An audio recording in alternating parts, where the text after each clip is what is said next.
A small ring, big tech, and lots of hopes that this tiny invention might be good enough to track your health. How close is Ultrahuman's Ring Air to achieving this goal? Let's inspect.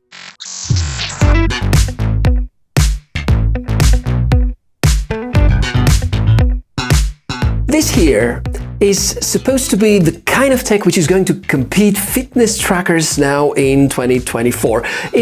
It's a ring, and it's supposed to be something that you can seamlessly wear on your finger without worrying that you're going to be disturbed in any form.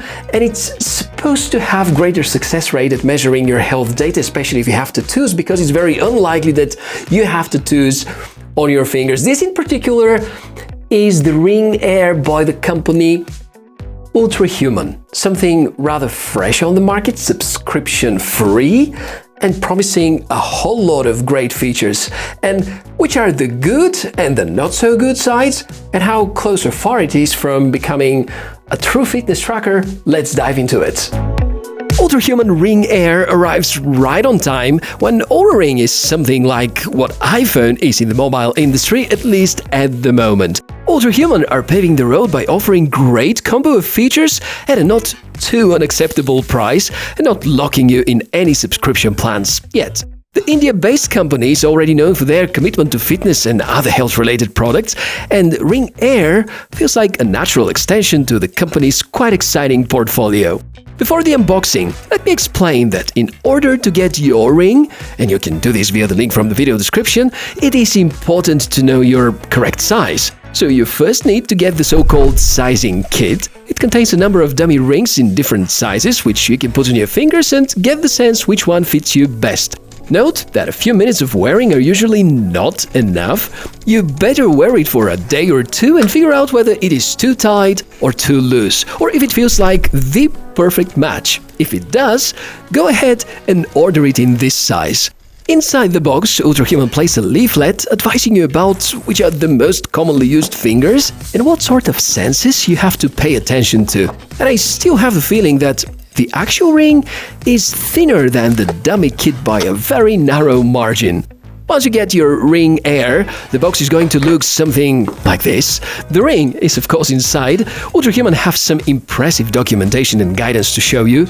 Inside the pack there also is a charging dock and a USB cable. It's quite minimalistic. The ring looks well built. In fact, Ultrahuman provide a few different designs, with the raw titanium being the latest addition. And I'm showcasing the matte grey over here.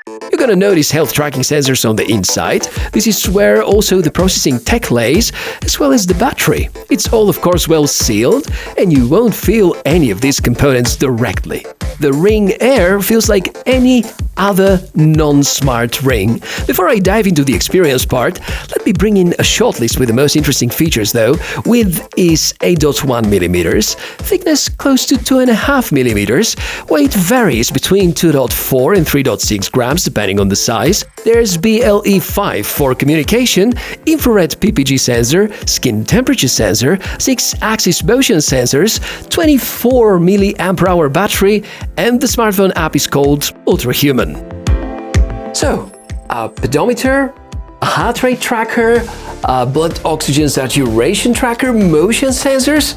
It really comes close to the hardware equipment that we can find in a basic fitness tracker. And actually here is the point where I should mention about something huge that Ultrahuman have integrated with this smartwatch and kind of gets neglected because most of the tech reviewers are guys and we obviously lack the requisite biology.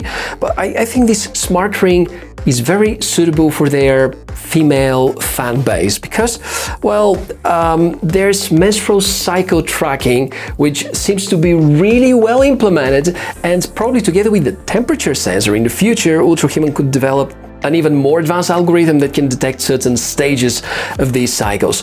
Also, if you're expecting, there's a very good pregnancy tracker. So I guess from most of the tech pieces these days, this comes really close to the perfect solution for ladies who want to track their biological needs.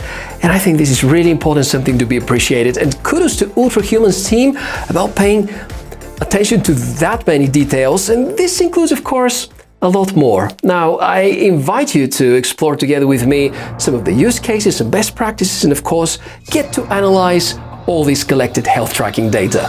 Before this whole collection actually happens, I believe charging is really crucial, and also properly storing and using the ring, because it has such a small battery inside and it requires some special care. For instance, Ultrahuman asks you to connect it to the charger while you're pairing for the first time, because this is a power-intensive task. Be aware that the ring might feel stuck on your finger, depending on the time of the day or the humidity or various other factors. Properly cleaning and charging are crucial for guaranteeing longer life cycles. It has no buttons. The only times when you may notice the ring is doing something are the situations where it tracks HR or SpO2, and then the LEDs might become active. It feels very lightweight on the finger, not any different to a gold or silver ring, zero skin irritation. The ring outer side is made of jet-grade titanium with tungsten carbon coating, making it resistant to everyday wear and tear. The inside area of the ring is coated with medical-grade hypoallergenic epoxy resin. As for the health tracking parameters, I need to tell you that sleep tracking is very, very good. It's almost perfect at detecting the various stages and has been consistently better even than most of the fitness trackers that I've tested in the past few months. I'm a bit concerned about the heart rate data, because it is the one that I feel is not quite right sometimes. It might fail to detect spikes in my heart rate even if I go for some intensive sports, unless I choose the dedicated workout mode. Yes, this is when the ring keeps its sensors on for longer periods of time, but this of course consumes more out of the battery. On the other hand, when I'm sleeping, HR tracking seems to be quite good. The skin temperature monitoring is also interesting, but I remember the day when I started using the ring. I've been sick with close to 38.5 degrees temperature. Well, looks like the Air believes that I've had higher body temperature in the next days when I was actually healthy already. The smartphone app, on the other hand, is a piece of art. Yeah, tidy, well organized, with a lot of hidden gems. You have a lot of workout coached sessions, lots of tips and tricks, and ability to connect to a bunch of popular third-party fitness apps. During the time of testing, I've let the Ultrahuman app to send me notifications, and I'm overly pleased with the quality of information received. It's the right kind of balance between informational and motivational reminders. There's been one single firmware update pushed for the 3 weeks of use, and battery life has been rather consistent, about 4 to 5 days. The ring stays on my finger no matter what.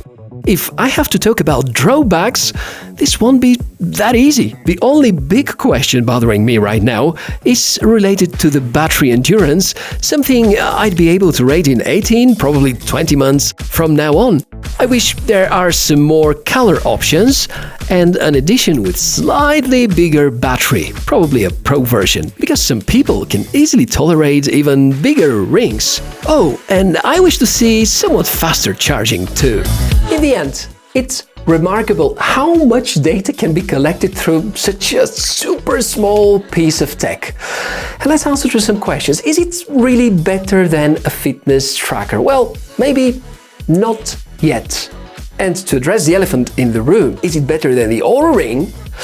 That's a very interesting question, because both are supporting very similar features and performing in a very similar way. The thing is that the Ultrahuman Ring Air does not lock you in subscription-based solution. So from the perspective of something which should have the better value, yes, I tend to recommend this body over the competition. And I'm really curious how things are going to evolve now in 2024, because we're expecting new models from Amazfit and Samsung, so it's gonna be really a lot of fun in the market of really good smart rings. So what do you think? Do you believe that this kind of tech is still way too expensive? Because despite the technology inside, I think the price is still rather high. Do you feel that others could do better and provide more features at the very same price point? Let me know, comments down below the video. As usual, more information about the product and a link to order it at the best possible price you can find in the video description area. And thank you so much for watching this episode. I'm the TechMishka. Wish you a fantastic day, live a healthy life, and I hope to see you in the next episode. Bye!